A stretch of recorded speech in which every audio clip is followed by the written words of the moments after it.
बिजली का बिल वाकई सिर पर बिजली जैसा पड़ता है, लेकिन अगर आप सोलर सिस्टम के विकल्प का चुनाव करें तो न सिर्फ आप अपना बिजली का बिल कम कर सकते हैं बल्कि घर बैठे पैसे भी कमा सकते हैं। कैसे, आइए देखते हैं इस रिपोर्ट में।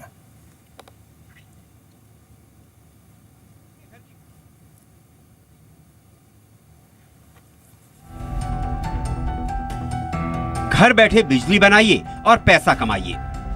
अपने घर की बिजली की जरूरतों को पूरा करने के लिए हम सभी बिजली विभाग से बिजली खरीदते हैं, लेकिन नोएडा के लोगों के लिए एक गोल्डन अपॉर्चुनिटी है।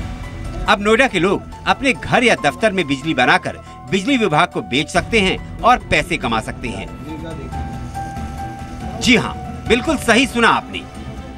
नोएडा प्रशासन ने सोलर एनर्जी के इस्तेमाल को बढ़ावा देने के मकसद से फैसला किया है कि जो लोग सोलर सिस्टम के जरिए बिजली का उत्पादन करेंगे उन्हें न सिर्फ बिजली के बिल में 10% छूट मिलेगी, बल्कि बिजली का उत्पादन अगर उनकी जरूरत से ज्यादा होगा तो वो उसे ऑन ग्रिड सिस्टम के जरिए बिजली विभाग को बेच सकते हैं। कोई भी कंपनी सेल्फ रिलायंट होने के लिए सोलर एनर्जी लगाती है और उससे जो एक्सेस उसका जो मेगावाट जनरेट होता है, जो भी बिजली जनरेट होती है, उसको अगर वो हमारे पावर ग्रिड में उसको ट्रांसफ़र करता है ट्रांसमिशन की लाइन में, तो उससे भी उसको नियत अमाउंट के रेट्स पे मिलते हैं और प्लस उसको बहुत सारी सहूलतें जो अन्य बिजली यूज करता है उसमें भी उसको होती है। नोएडा का बिजली विभाग सोलर एनर्जी के लिए वही कीमत चुकाएगा जिस कीमत पर वो लोगों को पावर सप्लाई करता है।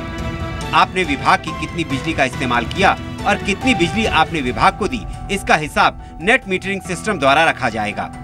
वो भी रीडिंग इसमें आता है। इसको हम लोग नेट मीटर ही कहते हैं। नेट मीटरिंग के बिना जो है ये संभव नहीं है ऑन ग्रिड रूफटॉप का सोलर सिस्टम। बिजली बनाकर पैसे कमाने के फंडे को नोएडा के सेक्टर 63 में बने इस ऑफिस ने अपना लिया है। सोलर सिस्टम लगाने के बाद इस ऑफिस का बिजली का बिल आधा हो गया है। साथ ही अगले महीने जो बिल आएगा उसमें विभाग को दी गई बिजली और 10% छूट का हिसाब भी शामिल होगा।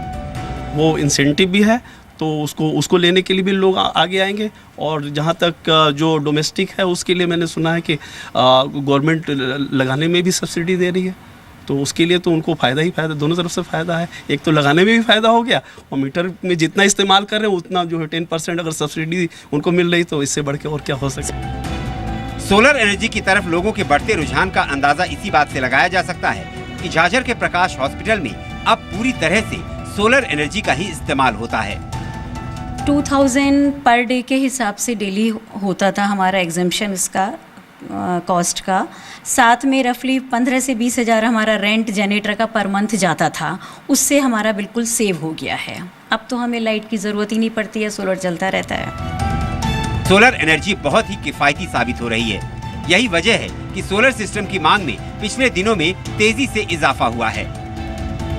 अभी जो इंक्वायरीज आ रही हैं वो कमर्शियल और रेजिडेंशियल दोनों सेक्टर से आ रही हैं। जिस तरह से लगातार पावर की डिमांड बढ़ रही है और पावर कट की वजह से लोग बेहाल हैं, ऐसे में अगर सोलर सिस्टम का इस्तेमाल बढ़ता है तो बिजली विभाग को तो राहत मिलेगी ही, साथ ही लोगों के बजट में भी सेंध नहीं लगेगी। तो बस अब इंतजार किस बात का है, सोलर सिस्टम लगाइए और पैसे कमाइए। नोएडा से रूफी जैदी के साथ ब्यूरो रिपोर्ट, जी मीडिया। अगर आप विदेश घूमने जाते हैं या फिर लैम्बोर्गिनी जैसी करोड़ों रुपए की कार खरीदते हैं तो आपकी मुश्किल बढ़ सकती है, क्योंकि इनकम टैक्स विभाग उन टैक्स चोरों पर नजर रख रहा है जो अपनी शान और शौकत में पैसे तो खर्च करते हैं लेकिन टैक्स नहीं भरते।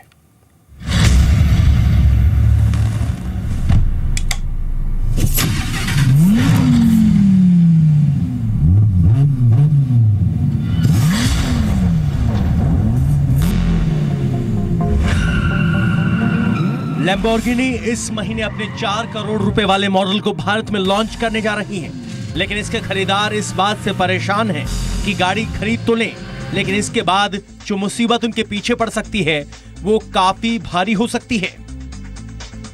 दरअसल इनकम टैक्स विभाग अब उन अमीरों पर नजर रख रहा है जो लैम्बोर्गिनी जैसी करोड़ों रुपए की गाड़ी खरीद तो रहे हैं लेकिन टैक्स देने में आनाकानी करते हैं। भारत में 125 करोड़ लोगों में मात्र 2.5% लोग ही टैक्स देते हैं। ऐसे में सरकार को अपना रेवेन्यू बढ़ाने के लिए टैक्स चोरों पर कई तरीके से नजर रखनी पड़ रही है, जिनमें से एक तरीका यह भी है कि कौन महंगी और विदेशी कार खरीद रहा है। इससे पहले खबर आई थी कि इनकम टैक्स विभाग फेसबुक प्रोफाइल के जरिए भी टैक्स चोरों पर नजर रख रहा है। फेसबुक पर इनकम टैक्स विभाग के अधिकारी ये खंगाल रहे हैं कि कौन विदेश जा रहा है, कौन कितनी महंगी चीजें खरीद रहा है।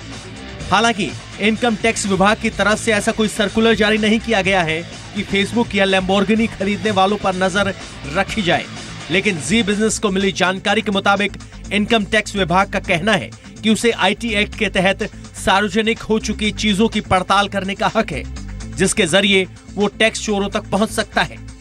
भारत में टैक्स चुकाने वालों की तादाद बेहद कम है।